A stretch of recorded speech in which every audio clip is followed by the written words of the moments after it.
Okay. And yeah, I usually give people a few minutes to come in, and then we'll, get started Sounds if that's good. cool with you. Cool. Let everybody kind of trickle in here for lunch.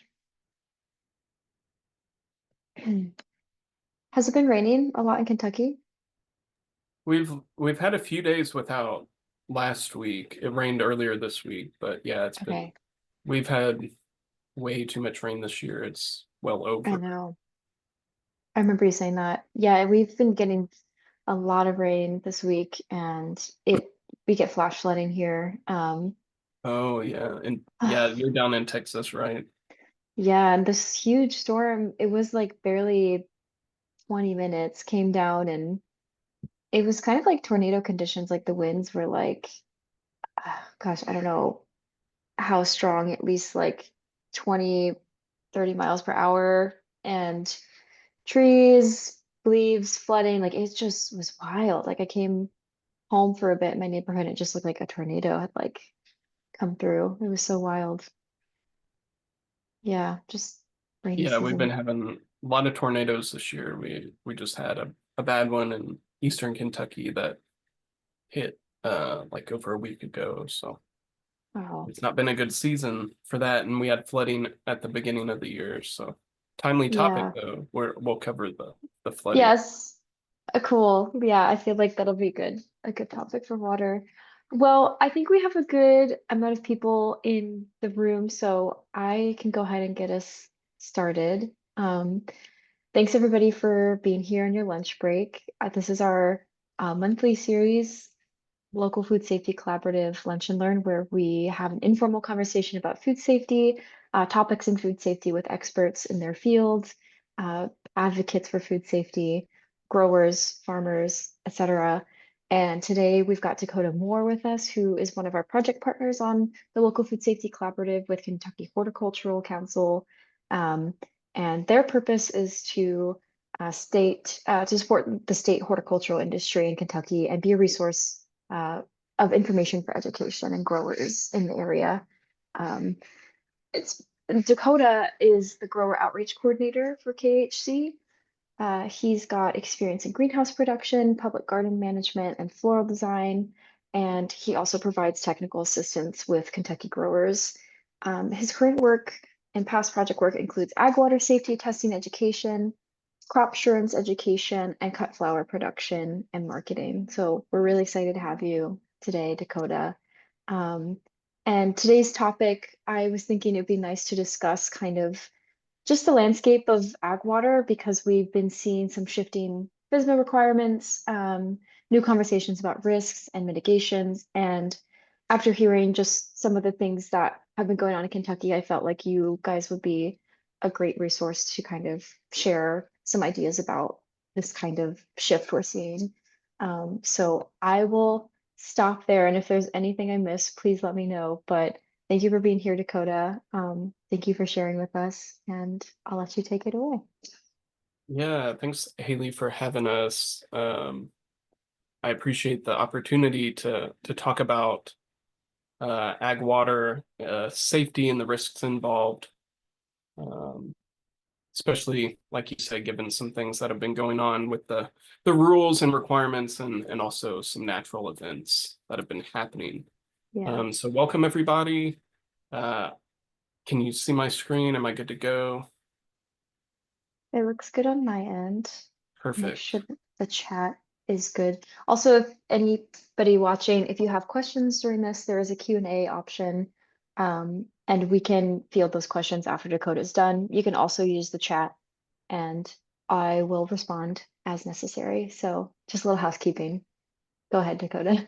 Awesome. Okay, yeah. So today we're going to focus on the risks and mitigation of agriculture water, specifically in regards to produce production. So I'm with the Kentucky Horticulture Council. So my area of focus is horticulture crops, specifically produce when it comes to safety.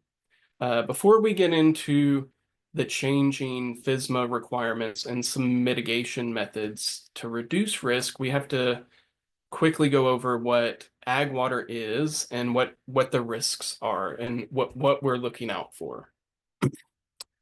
So, what is ag water? Um, for today's presentation, we're going to focus on water that's used in farming produce, so fruits and vegetables. Um, there's two categories of use for this ag water. There's production or pre-harvest water. This is what we're going to focus on today. So this is water that's used during the growing cycle of production. This is what you would use for irrigation or mixing of fertilizers or pesticides. The other category is post-harvest water. So this is water that's used during and after harvest. So this is going to be washing, packing, holding, storing activities like freezing. Um, we're not going to touch on that. The safety requirements for water use for post-harvest activities are pretty strict. You need zero contamination for that water. Um, for production water, we can allow a little bit, and we'll get into that. But I just want to make the distinction that today we're going to focus on pre-harvest or production water. Uh, for ag water, there's three sources. So we've got surface water, groundwater, and municipal water. Let's see. So what are the risks involved with water? So ag water, no matter which source, in theory, no matter which source it's coming from, could house and then transfer harmful microorganisms from animal and human waste to produce. Once it's on the produce, then it's consumed by the consumer. That could make them sick. These microorganisms are things like E. coli, Salmonella, Listeria, all those nasty things we have to worry about. Most of them come from animal waste. Typically, there can be some human waste introduced to a water source. But the point is, we have to make sure that it's not going to make people sick. We want to make sure we don't get them sick for that fact alone. We don't want people sick. We don't want them dying or, being harmed. But also from a farming side, any contaminated produce could cause loss of revenue for the farm if you're having to settle any lawsuits or pay for a recall. Also damage to the farm's reputation. So large farms that might have contracts with grocery stores are going to have recall insurance.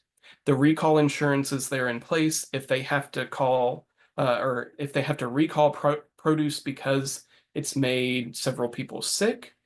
That insurance is going to pay for that actual collecting of the produce, pulling it from shelves, cleaning the shelves, but also advertisement that this product has been recalled. That could damage the farm's reputation. But for smaller farms, they probably don't have this recall insurance, especially if they're selling mainly to consumers. Direct to consumer sales, you don't have to prove that you have that recall insurance. So you could be out the money if people decide to come back on you for getting them sick. Could also pay some fines. The biggest thing for small farms is farm reputation. In a small town, the word gets around quick. People know you made people sick. They don't want to buy from you again. So we'll shift to the sources of water and what risks might be involved for contamination. Surface water is our first source. This is the source with the highest risk involved. Surface water is water that sits on the surface of the earth. Pretty self-explanatory. That's ponds, rivers, lakes, streams, creeks, and even cisterns. I included a picture of a cistern. Yes, a lot of times they sit underground, but the water is collected from a surface that's above the ground. So whether it's from an embankment or off of a roof, that water has touched surfaces that are exposed to the open air. The risk of being open to the open air is you can't control what's going into that water source. So birds flying over a pond birds sitting on a roof, that's all introducing contaminants to the water. Animals feeding or watering out of a pond, walking through a creek, drinking from a creek, whether that's livestock or wild animals, that's introducing potential contaminants to the water source. That makes surface water have the highest risk. We cannot control what is going into it. Groundwater, this is water that's under the surface of the earth. Typically, for ag production and human consumption, this means water from a well. So water that is being pulled from down below, brought to the surface, but contained until the end of the line. So at the spigot, at the sprinkler head, in the drip tape. Uh, this water is often what is being drank by the farmers themselves. So if your well water is contaminated, you might be getting sick yourself, not just contaminating your produce. Well water, groundwater is low risk, but there's still the possibility of contamination. You can see this well cap right here.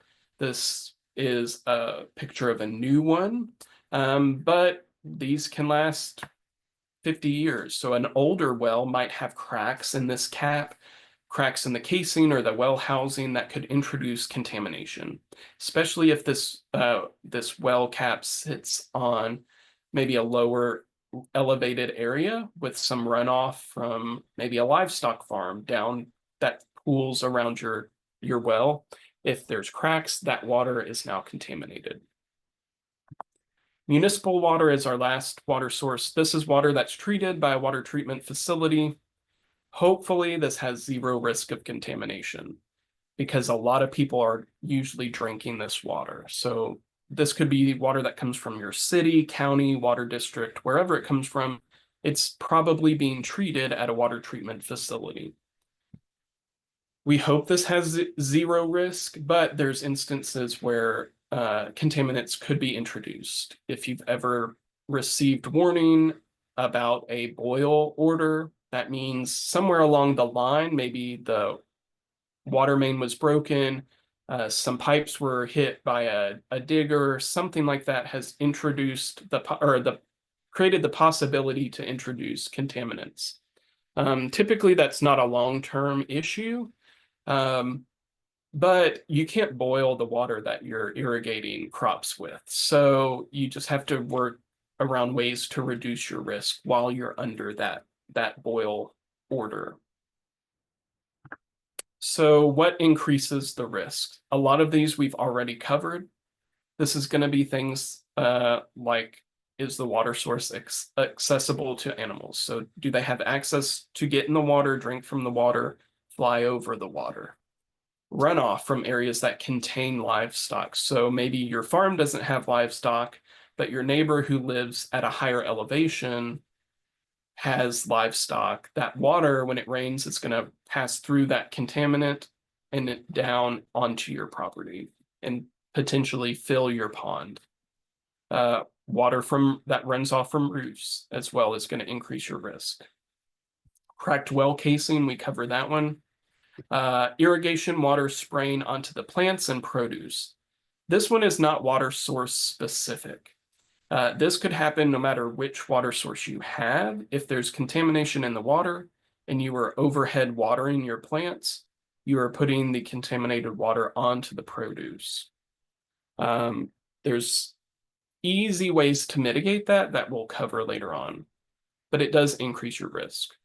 And then the crops that are being produced is probably the key point of how much risk your water source has. For this, we're going to use the term covered produce. Covered produce are crops that are covered by the Food Safety Modernization Act.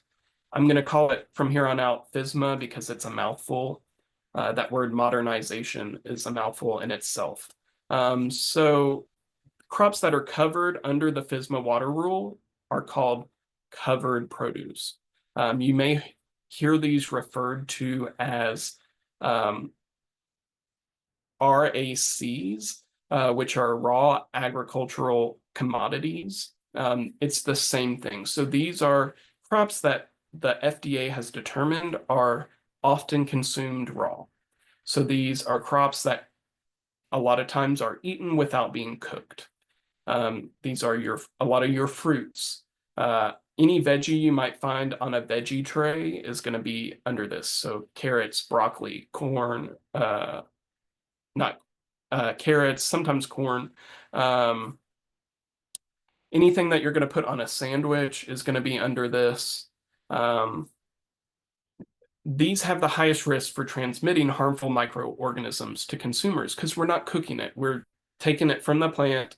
It may be, sitting somewhere for a few days, but then it's going directly to the consumer.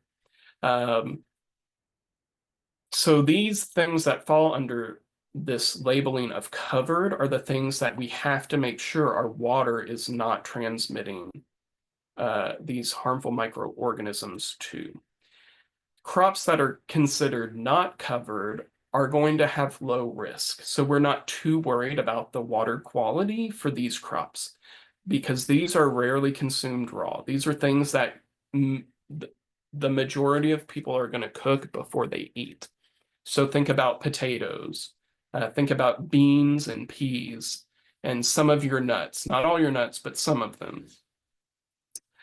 So for instance, if a farmer is just growing pinto beans, they're not going to have to worry too much about the quality of their water.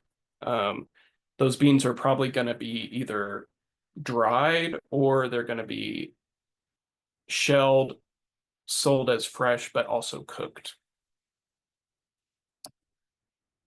What if your water's contaminated? It's not the end of the world. It's not the worst thing ever. We can honestly assume that all surface water sources have some contamination. What matters is the level of contamination. So if we have super high levels of contamination, we're going to need to take as many precautions and mitigation methods as possible. If our level is very low, we're not going to be as worried. I'm not going to, completely change how I'm farming to avoid the risk. Testing water, testing water can be really useful in determining the level. The sad thing is that it's sad and good is that it's no longer required by FSMA for pre-harvest use. This is good for farmers that it was becoming a burden to test, but there's now risk that we may see more issues of sickness by consumers. I really want to cover water testing in depth, but now that it's not required by FSMA, I'd rather devote some more time to mitigation. But I'm quickly going to go over why water testing is important. Testing the levels of E. coli in the water, which is an indicator of fecal contamination, is the purpose of water testing.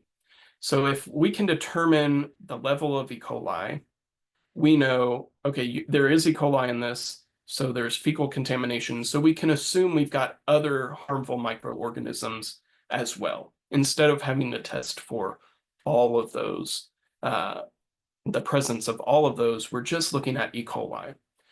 If we have high levels, we know that there's some issues with our water source and its safety. So I need to employ a lot more mitigation methods in order to prevent contamination.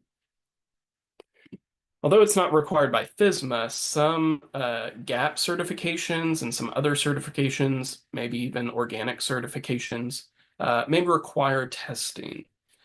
So it's not a complete loss if people are already testing, especially if you have certifications. I do need to note, under FSMA, testing is 100% required for production of sprouts. I don't work with too many farmers doing that, so it's not something I cover that often, but if you're growing sprouts, there's a high risk for contamination, so you do need to be testing the water. I do have a quick video, hopefully it works, just to show you how to test. Some people don't know what I'm talking about when I mention water testing. this is the side of testing before we get to the lab. After you get your results, that's a different story. I'll touch on that in a bit, but just to give a little break to the presentation, I've got a short little video. Samples from a pond. Collect samples from a pond as close to your pump location as possible, or as far out as you can reach. Telescopic dippers like this can help.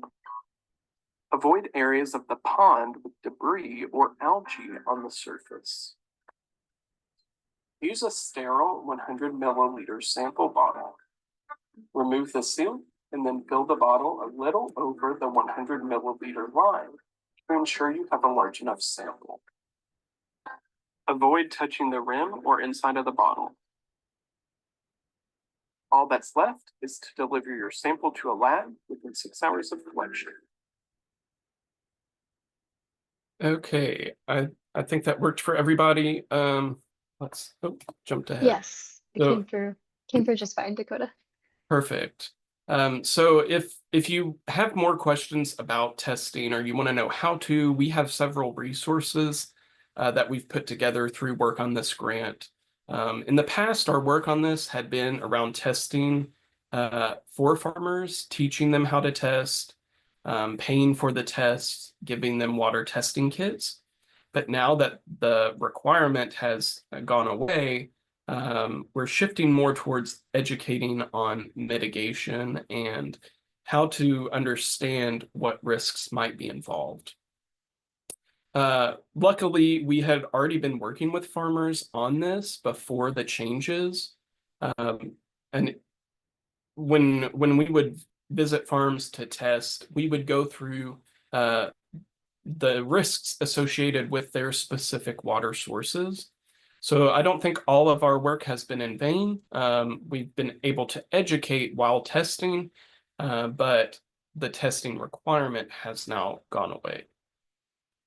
So we'll get into FSMA really quickly. FSMA is a very dense bill. It's a legislation. The water rule itself is also very confusing and dense. So I'm going to try to sum up the water specific requirements now. But first I need to touch on what the old requirements were so we can see the changes. And it'll explain the purpose of testing a little better. So the previous FSMA water rule required that all pre-harvest water have an E. coli geometric mean of less than 126 colony forming units per 100 milliliters, and an E. coli statistical threshold value of less than 410 colony forming units. I know that is a big mouthful of mathematical jargon, and it's just as confusing as it seems. But in the most understated explanation is that these values tell us if our E. coli levels are above 126 colony forming units, then we have high enough risk that we need to take mitigation measures against it. If we're below that level, then we can assume that our risk for contaminating produce that leads to illness is very low, and we don't need to be as concerned about it. But in order to find these values, you would have to test your water source a minimum of 20 times over 2 to 4 years in order to establish a baseline. So you take 20 samples, use online calculators to determine these numbers, and then you're able to better assess your water source. The issue, especially for smaller farms, becomes the price of doing so. Here in Kentucky, average water test for one sample is between $50 and $75. So if you're looking at 20 across 4 years, and then each year after to keep it updated, you need 4 to 5 tests. That becomes a large financial burden on a farmer. Add in the fact that labs that do this testing are not always the easiest to find. Here in Kentucky, I would say on average, for a lot of the farmers we work with, it's about an hour to an hour and a half drive to a lab. So that's a time commitment. It takes time to sit down and calculate these values after you've collected enough. So I could see how it became a burden for farmers that needed to be reevaluated. So instead, the FDA has shifted to the final water rule, which has no requirement to test any water that's used in pre-harvest activities, unless it's for sprouts. So even covered produce, you're not required to test. Instead, this testing requirement is replaced with an assessment that is required. This assessment is basically a farmer looks at their farm, looks at their water sources, looks at from start to finish their production process and how water is delivered to plants, and assess identify any situations that might cause these harmful microorganisms to come into contact with produce. And once they identify any of those risks, that helps them determine the mitigation methods that should be implemented in order to minimize the risks and not make consumers sick. So we shifted from a very burdensome scientific method to a farmer assessment that is specific to each water source on an individual farm. So that is probably on paper a lot more valuable for a farm. Instead of giving them a number, it's helping them find where the issue might be. The problem is that the explanation for the parts they should be looking for in the assessment can be hard to understand. There's an online tool you can use to create this assessment. It's through the FDA. There's also a printable version where you can sit down and go through. And basically you input information from your farm in order to determine, where your risks might be coming from. The problem is that a lot of it's hard to understand. I've gone through it as like a practice to see what a farmer might go through, and it can be a little confusing at times. So my biggest issue is there's not much training around farmers understanding what these risks even are. Some may not know that there's any risk to their water.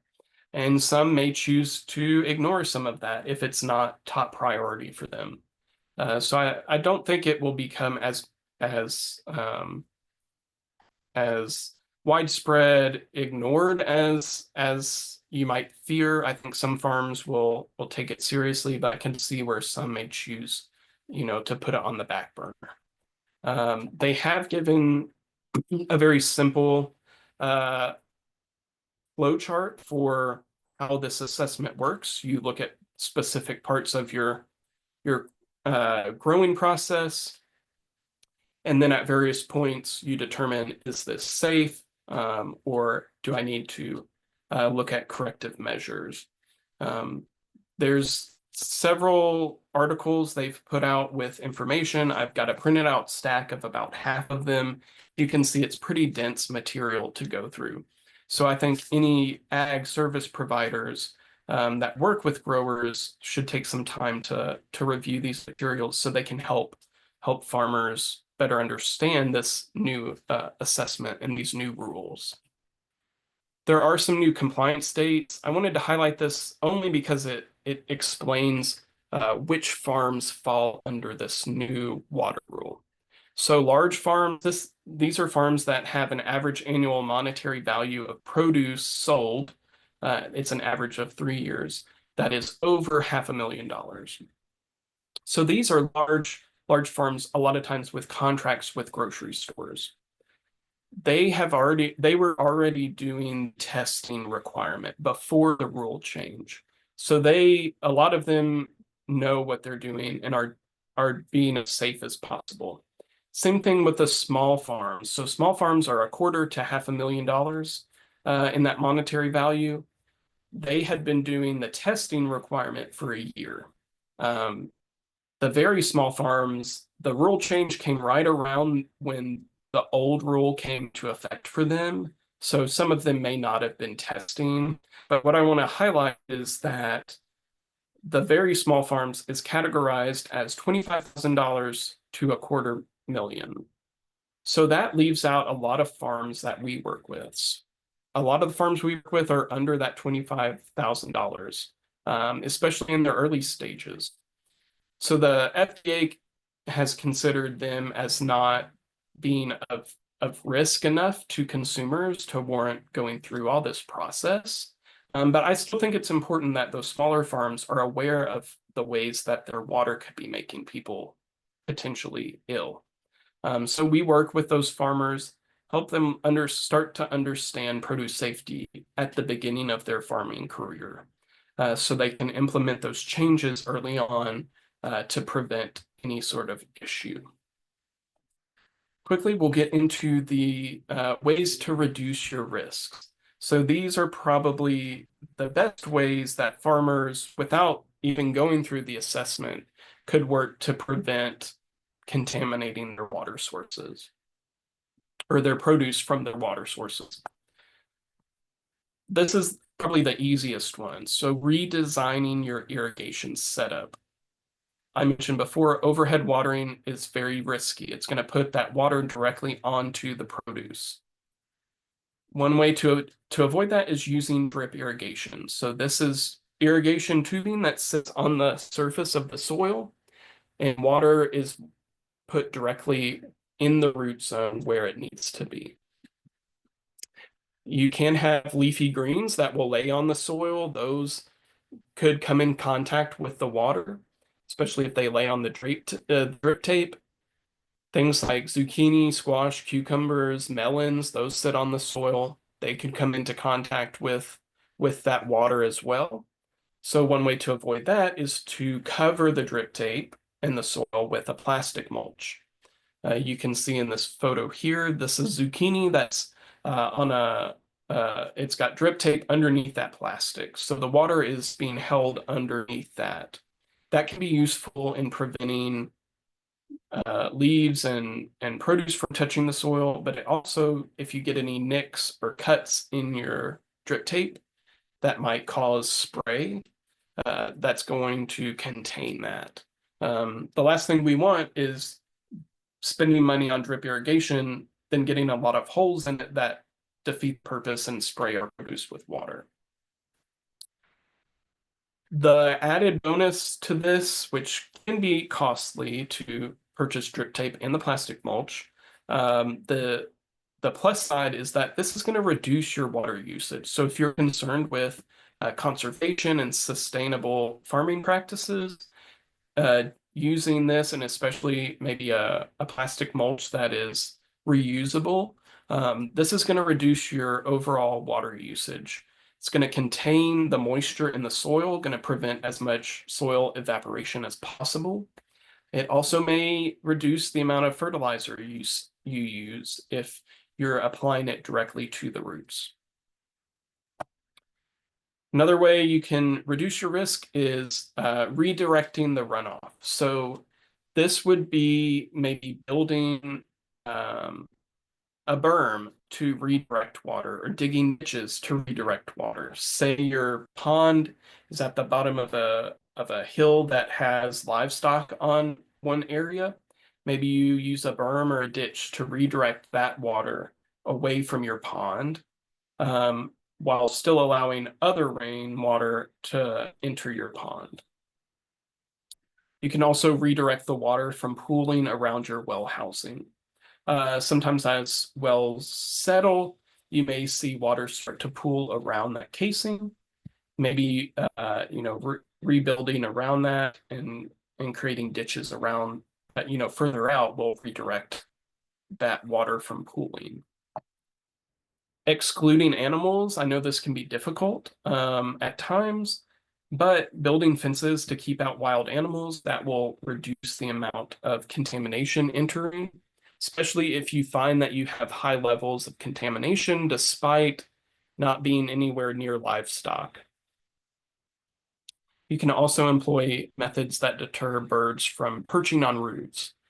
So if you're watering from a cistern that collects from a roof, keeping birds off the roof, if possible, is one way to uh, prevent contamination. Microbial die-off. This is one that's a little more complicated than the previous three. Um, this is all about increasing the time interval between when we watered last and when we are harvesting. Hopefully, that time interval will allow for the harmful microbes to die. Um, that way, we're reducing that risk of them surviving and being introduced to consumers. The tricky part is that this all depends on what region you're in, your environmental conditions. So, like, is it raining? Is it really dry? Is it really humid? And your crop. That's all going to determine this time interval. And there's no easy way to determine this other than calculating the dry off time with a geometric mean and statistical threshold value. So those things that require testing. So if you are interested in pursuing the die off as your risk mitigation, you'd have to start testing your water. So you can get your average value of contamination throughout the year and then use that along with your environmental conditions to determine how long your time interval should be. And this doesn't always work because sometimes our die off, especially if it's really humid or something, and our die off time is very long, sometimes our plants can't go that long without watering. And typically, this is going to be something you'd want to do if you're overhead watering. So if you're using drip tape, this is not something that you're going to have to worry about too much, because hopefully the purpose of the drip tape is not having the contact between the water and the produce. The last one is water treatment. This one is one that not many small farms, especially, are going to look at doing. This would be more for larger farms with high levels of contaminants in their water. And it's fairly recent for pre-harvest water. This was announced in November of last year by the FDA and EPA that the first ever EPA approved product for pre-harvest ag water is coming to the market. This product would be used to basically kill all the pathogens in the water in order to make it safe to water produce with. There are some things that are already on the market for post-harvest, like cleansers and sanitizers, but those can't be used in production. However, I spent some time the other day trying to find the name of this product. I don't know how this approval process works and when this product might be on the market, but I was unable to find the name of it. So it may not be to the stage where it's even available yet. A lot of smaller farms are not going to be using this though. The best thing you can do is combine these methods. So use several of these in conjunction with each other, especially if your levels are high. You can test a couple of times, maybe to see what you think your average might be.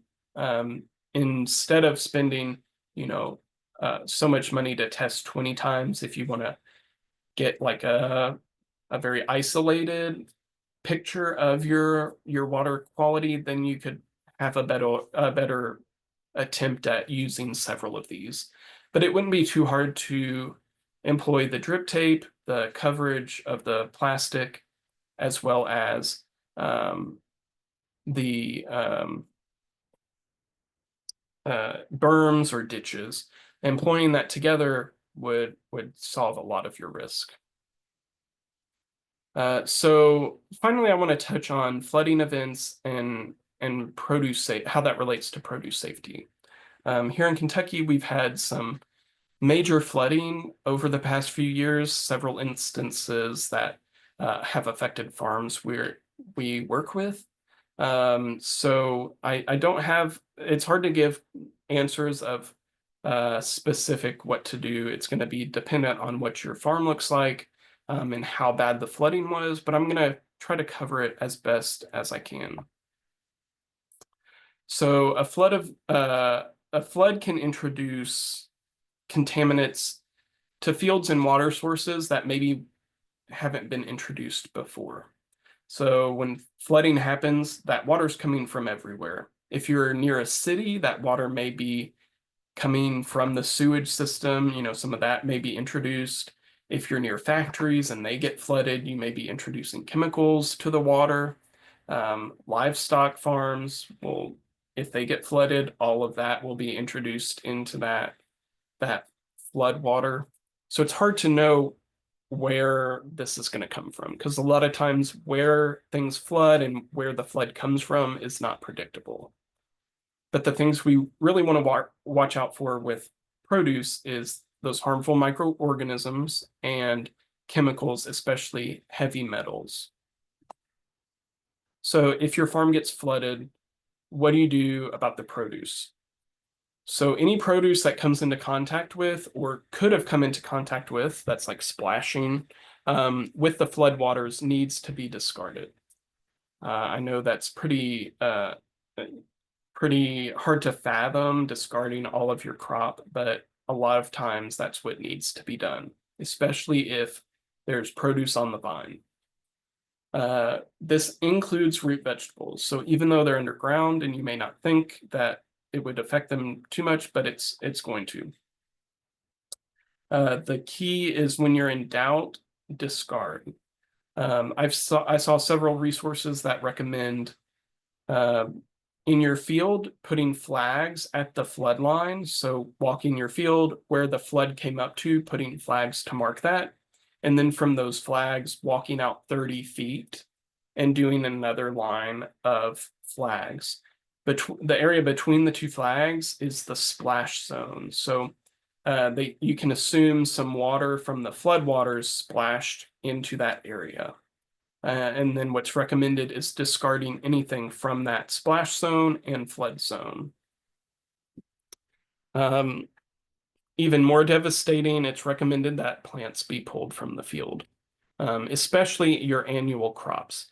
Things like trees and perennial berries, we don't want to harvest from, anything that may have been touched by the floodwaters, but we can leave those plants.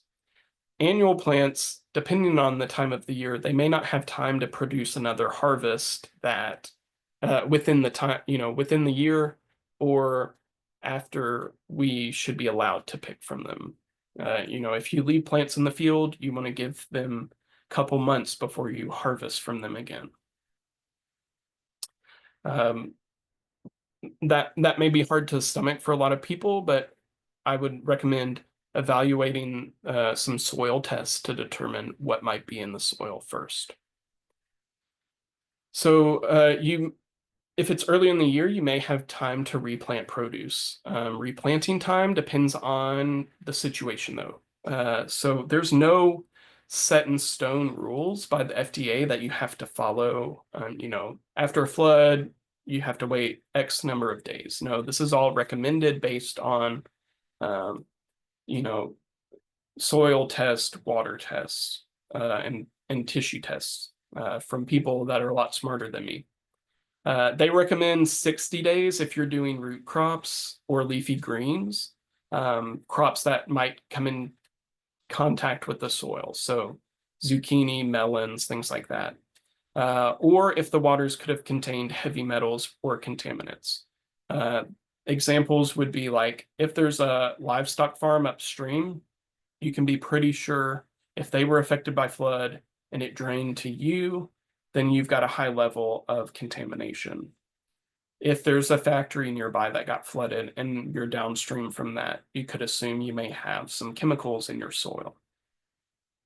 This is ignoring, fertility problems, plant health problems that might arise from this. This is solely looking at produce safety. If your water was at low risk, so maybe you're at a higher elevation than livestock farms and there's nothing nearby, you should be able to replant within 30 days of floodwaters, pulling back. Um, and if you're growing produce that has a low risk of touching the soil. So if you have tomatoes and peppers, you could replant those because they're gonna have produce up higher than something that might touch the ground. So what do you do with your water sources? This one is also tricky. This solely I'm focusing on from a produce safety side of things. If your well was submerged, you need to test your well water to make sure that it's safe for you to drink, um, also safe for you to irrigate with. A lot of water districts after floods will help with testing and maybe corrective measures if they can help your well get back to safe and drinkable water. You do want to avoid using water from ponds, lakes, and cisterns until you're able to test these sources. This is definitely an instance where I would start testing your water, spending a little bit of money to get a good idea of what the quality of your water now looks like. Um, you can go to a lab and ask them for an E. coli test. When you do so, you want to make sure you ask for total coliforms. I probably should have mentioned that back when I talked about testing. But when we ask for an E. coli test, we have to make sure we say total coliforms. If you just say you want an E. coli test, they may give you a presence test, and that's going to say, yes, your water has E. coli, which you probably already knew. So be sure to ask for that total coliforms test, and then ask them what type of other tests they might recommend. They'll probably Dakota, recommend, I'm sorry. oh, sorry, finish your thought and then I'll ask a question. Um, yeah, they would probably recommend a heavy metal panel. So this they may call it an RCRA 8 panel. This is heavy metals. The RCRA is Resource Conservation and Recovery Act. Those are just some metals that were deemed and determined to be, dangerous or potentially dangerous. I say go to the lab first and ask because they may have special bottles for those heavy metal tests. They may have like an additive to the water that will preserve the sample. So always check with the labs first. When flooding happens, the labs are probably aware. People are going to be asking for tests, so we need to supply these. Somebody had asked a question, especially about water sourcing during testing.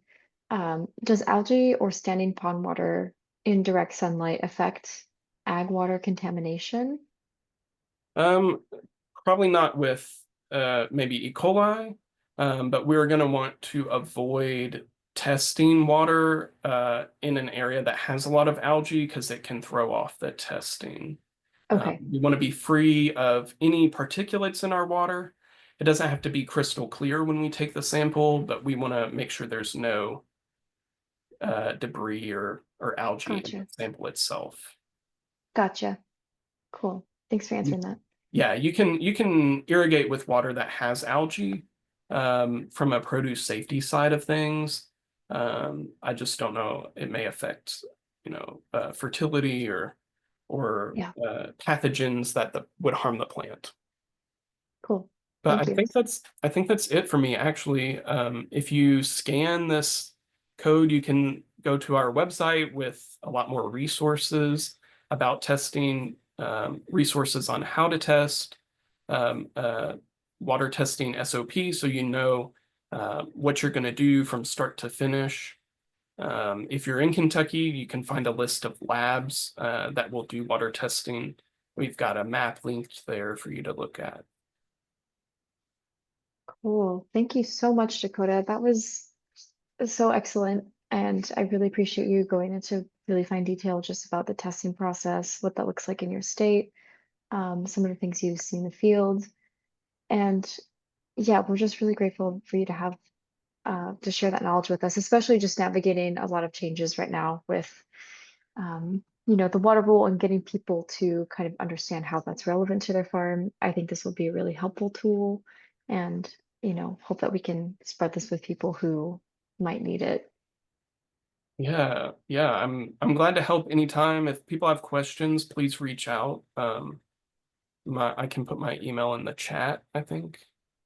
Yeah, that would be great. Um, and if anybody has questions for Dakota now that we have wrapped up the bulk of the presentation, please feel free to type that in the Q&A. I can also let you come off mute if you have longer form questions, anything in the chat that might be helpful. And yeah, Dakota, is the best way for people to reach your email? Yeah. Great. Do you have anything else you want to plug too for Kentucky Horticulture Council Um, Probably nothing coming related up? to water testing. Yeah. But we've been lucky to have a state-funded grant that allows us to pay for water quality water management upgrades on farms. So that helps farmers put in those drip tape and plastic or dig or refurbish well pumps, help refurbish the casing. So that all ties into the water safety. So we've been very lucky to be able to offer that to growers. Cool.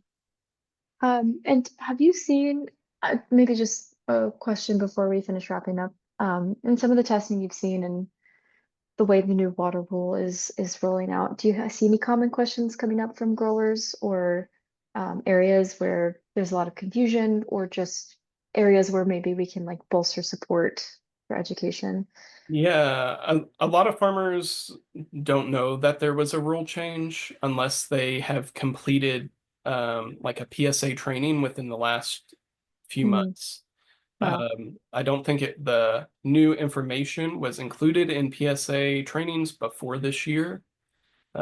So uh, educating farmers that have done PSA in the past but may not know about this change.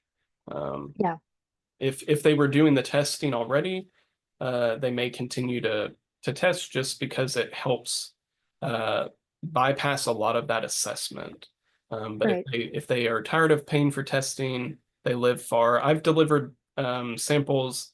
I drove 2.5 hours to deliver a sample to a lab from a farm. Mm, They were that far. yeah. So the assessment may be better for some. And then with testing, it's so different state to state. Do you have any recommendations about where people can find test kits easily, or any recommendations about? I think we may have shared a map once about like water testing, or maybe you guys have a map on that. Someone I know Yeah, has one. we have a map for Kentucky, but there's a lot of labs listed on our map. You can find it through that page with the code. Um, Okay. a lot of those labs are like national chains. So there's several chains that have locations across the U.S. So some of those might be like Microbac. That's the one I use a lot, just based on where they're located throughout the state. Um, but that's probably the best way. Some water treatment places will test. They test Hmm. people's well water for drinking. You may ask them if they can do, water quality tests for irrigation. They may not do things like those heavy metals, but they would do Yeah. more of the harmful microorganisms. Yeah, and I just want to give a shout out to Don Steckel in the chat for including the link that I was thinking of, which is on the Food Safety Clearinghouse. If anybody who's still listening hasn't used this tool, it's great if you're looking for specific questions or resources in agricultural food safety. And Don just dropped this link that has National Water Quality Testing Labs as a map. So thanks for dropping that in, Don. And I think that's all of our questions for today. If anybody has any any burning questions that didn't get answered during this, please feel free to email me or Dakota after this. And sorry, I'm just checking the chat. Okay. Um, just checking the chat for some Yeah, notes I here. see the one quick note. It's important to be clear that testing does not allow you to bypass the ag water assessment. Yeah, that's true. But you can use the water test to get exemption for some things. But yeah, the testing would help people complete the assessment a lot uh, with a lot more certainty that their water's safe. Yes, thank you for clarifying. Um, and yeah, as I was just finishing saying, like if anybody has discussion or topics about this that you want to bring to our attention, just feel free to email us. And definitely please use this code that Dakota's got listed here for any resources with KHC. And thank you so much for your time and detail into this conversation, Dakota. This was really helpful for me as a grower. And yes, this presentation will be available as a recording. Um, I can ask Dakota if we can share the slides possibly after this and Yeah, we send can it. do that. Okay, great. We can send it to everybody. I've got your email, so I'll share that out afterwards. And yeah, we'll have this updated with the NFU YouTube, which takes about like a few days to a week. So we'll get that out for everybody and share out. And thanks again for attending during your lunch. I hope everybody had a great little meal or just some time away from work listening. And yeah, any last thoughts from you, Dakota? No, I think that's it. Cool. Well, thank you so much, and I'll go ahead and stop the recording here. Here, yes.